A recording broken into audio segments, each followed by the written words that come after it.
Transfer വാർത്തകളെ കുറിച്ചിട്ടാണ് നമ്മളിന്ന് ഡിസ്കസ് ചെയ്യാൻ പോകുന്നത്. ഓക്കെ, അപ്പോൾ കഴിഞ്ഞ കുറച്ച് ദിവസങ്ങളായിട്ട് രണ്ട് സ്ട്രൈക്കർമാരുടെ പേര് ലിങ്കായി കാണുന്നുണ്ട്. ഒന്ന് വെച്ച് കഴിഞ്ഞാൽ തിമോത്തി വെർണറും മറ്റത് ചുപ്പോ മോട്ടിങ്ങും. ഗോളടിക്കാൻ ബുദ്ധിമുട്ടുന്ന ടീമിലേക്ക് കൊണ്ടുവരാൻ പറ്റിയ രണ്ട് ബെസ്റ്റ് താരങ്ങൾ.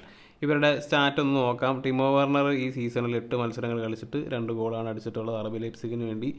അതുപോലെ കഴിഞ്ഞ സീസണിൽ 27 മത്സരങ്ങൾ കളിച്ചിട്ട് 9 ഗോളുകളാണ് അടിച്ചിട്ടുള്ളത്. അപ്പോൾ RB ലൈപ്സിഗിന് തീർച്ചയായും നിർത്താൻ താല്പര്യമില്ലാത്തൊരു പ്ലെയറാണ്.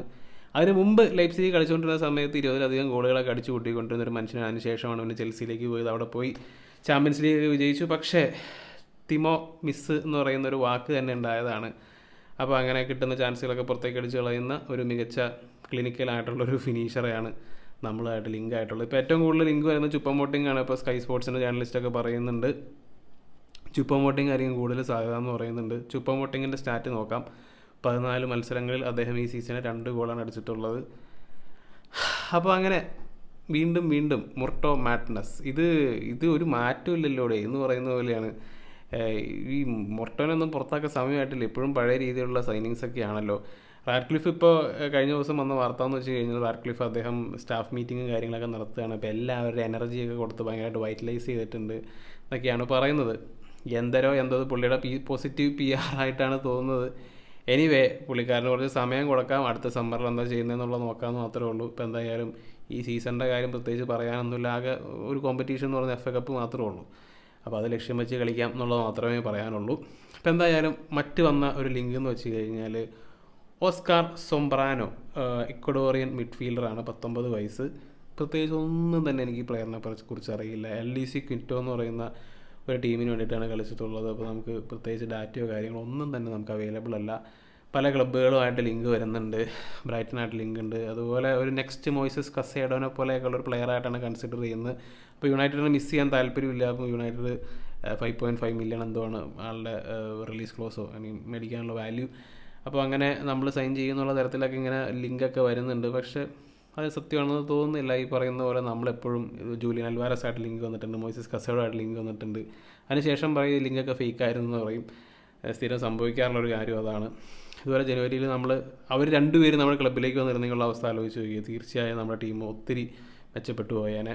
ആ ഒരു സമയത്ത് നിസാര തുകയ്ക്ക് അവൈലബിൾ ആയിട്ടുള്ളായിരുന്നു പ്ലെയേഴ്സ് ആയിരുന്നു. ഇപ്പം എന്തായാലും അതൊന്നും പറഞ്ഞിട്ട് കാര്യമില്ല.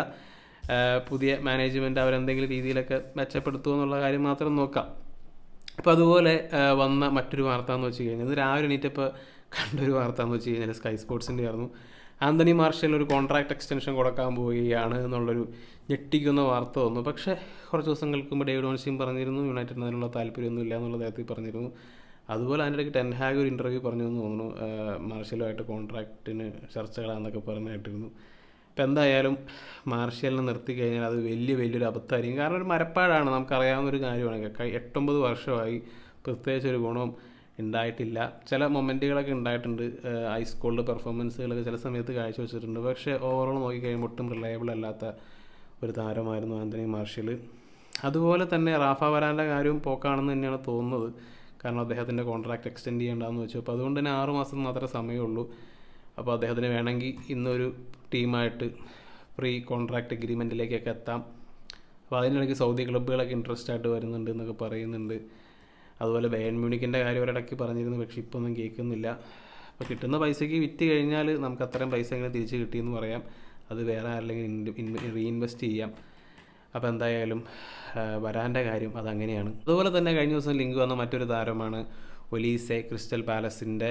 ഇപ്പോൾ ഈ പ്ലെയറിന് വേണ്ടി ചെൽസി കഴിഞ്ഞ സമ്മർ രംഗത്ത് ഉണ്ടായതാണ്. അവർ ഇനീഷ്യലി കോൺട്രാക്റ്റ് എഗ്രിമെൻ്റൊക്കെ പോലെ എത്തിയതാണ്. പക്ഷേ അതിന് ശേഷം പിന്നെ പ്ലെയർ വീണ്ടും കോൺട്രാക്റ്റ് എക്സ്റ്റെൻഡ് ചെയ്യാമെന്ന് വെച്ചു. ക്രിസ്റ്റൽ പാലസ് എനിക്ക് കുറച്ചുകൂടി ബെറ്റർ ഓഫർ അതുപോലെ പ്രപ്പോസൽസൊക്കെ വന്നിട്ടുണ്ടാവും. അപ്പോൾ അതുകൊണ്ട് തന്നെ ഇപ്പോൾ യുണൈറ്റഡിൻ്റെ പേരിൽ കഴിഞ്ഞ ദിവസം ലിങ്ക് വന്നിരുന്നു. നിസാർ കിൻസൽ അത്യാവശ്യം റിലയബിൾ ആയിട്ടുള്ള ഒരു ജേർണലിസ്റ്റാണ് ഈ കാര്യം പറഞ്ഞത്. ലണ്ടൻ ബേസ്ഡ് ജേർണലിസ്റ്റാണ്, ചെൽസി കറസ്പോണ്ടൻ്റാണ്. അപ്പോൾ അതുകൊണ്ട് അത്തരം വിശ്വസിക്കാനൊന്നും പറ്റില്ല. ഇപ്പം എന്തായാലും നമ്മൾ ഈ ഒരു ട്രാൻസ്ഫറിൻ്റെ ഒരു സൈൻ ചെയ്യില്ല എന്നുള്ള കാര്യം 100% ഉറപ്പാണ്. അതുപോലെ അടുത്ത സമ്മറിലുള്ള നോക്കിയാൽ മതി റൈറ്റ് വിങ് കളിക്കാനായിട്ട്. ഇപ്പോൾ നമ്മുടെ റൈറ്റ് വിങ് നമ്മുടെ ഈ കഴിഞ്ഞ കുറേ വർഷങ്ങളായിട്ടുള്ള നമ്മുടെ സൈനിങ്സൊക്കെ പരമശോകമാണ്. ജേഡൻ സാൻജോ വഴിയാണ് ആദ്യം അങ്ങനെ ഒരു സൈനിങ് ഒത്തിരി വർഷങ്ങൾക്ക് ശേഷം നടന്നത്. പിന്നെ സാൻജോനെ അവിടെ കളിപ്പിക്കാറുണ്ടായില്ല.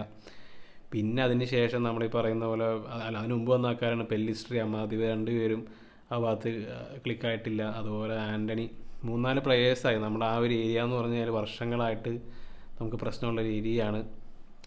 സോ അവിടെ ഒരു എന്താ സംഭവിക്കാൻ പോകുന്നത് ഇപ്പോൾ പ്രത്യേകിച്ച് പറഞ്ഞിട്ട് കാര്യമില്ല. അതിന് പറഞ്ഞ പോലെ ഇനിയിപ്പോൾ അടുത്ത സമ്മറിലെല്ലാം നോക്കാം. അപ്പോൾ നിങ്ങളുടെ അഭിപ്രായങ്ങളെല്ലാം തീർച്ചയായും കമൻറ്റായിട്ട് ഇടാം. നമുക്ക് മറ്റൊരു വീഡിയോയുമായി വീണ്ടും കാണാം.